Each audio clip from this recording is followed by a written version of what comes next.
중학교 1학년 시험 대비 문제풀이로 마스터하기. 문제: 질량과 재질이 동일한 나무 도막을 각각 유리판, 나무판, 사포판 위에 올려놓고 서서히 기울이면서 나무 도막이 미끄러지기 시작하는 기울기를 비교하는 실험을 하였더니 다음과 같았다. 이에 대한 설명으로 옳은 것은: 먼저 문제를 풀고 싶은 학생들은 일시 멈춤해 놓고 문제를 풀고 다시 재생시키세요.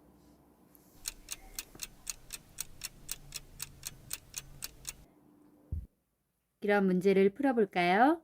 우리가 지금 힘에 대해서 공부하고 있죠. 힘에 대해서 공부하고 있는데 힘의 종류로서 중력을 배웠고, 중력, 그리고 탄성력, 이번에 마찰력을 배웠죠. 마찰력. 이 마찰력은 두 물체의 접촉면 사이에서 발생하는 힘이지요.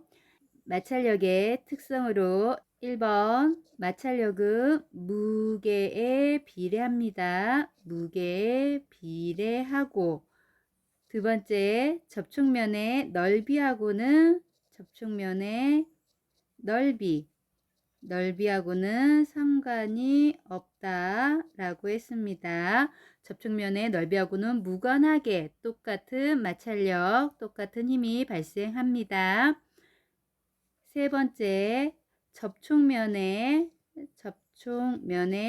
넓이하고는 상관이 없지만 거칠기하고는 상관이 있죠.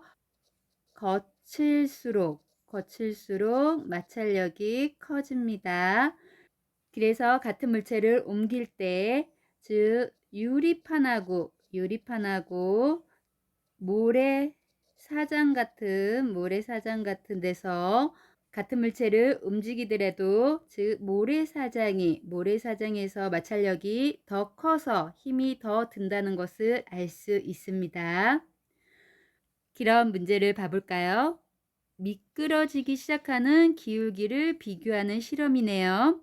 유리판은 기울기가 요만큼, 나무판은 그보다 더 크네요. 클 때 미끄러지기 시작하고, 사포판은 더 기울기가 클 때, 즉 미끄러지기 시작했다는 얘기죠. 즉 사포판에서 잘 미끄러지지 않아서 기울기가 더 커졌다는 것을 알 수 있습니다. 유리판보다 나무판이 거칠기가 더 거칠어서 마찰력이 크다는 것을 알 수 있고요. 나무판보다는 또 사포판이 거칠기가 더 커서 마찰력이 크다는 것을 알 수 있겠네요. 그럼 이에 대한 설명으로 옳은 것을 찾으라고 했으니 1번부터 볼까요? 1번, 접촉면이 거칠수록 마찰력의 크기가 작다.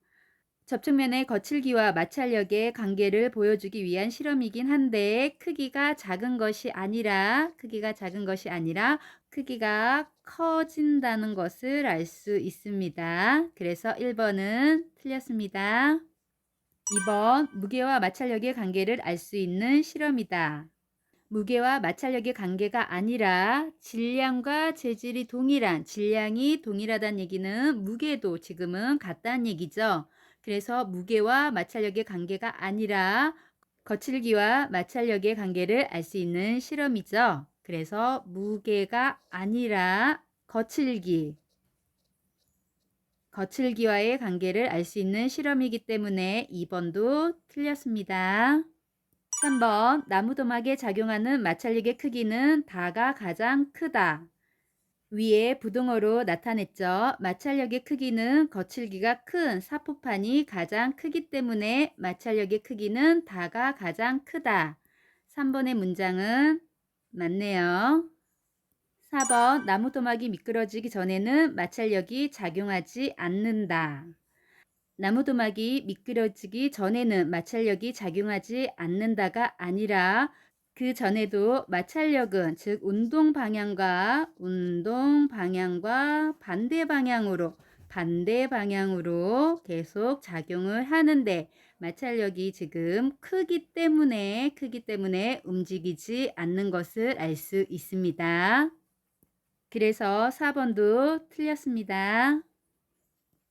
5번 미끄러지는 순간의 기울기가 작을수록 마찰력이 크게 작용한 것이다.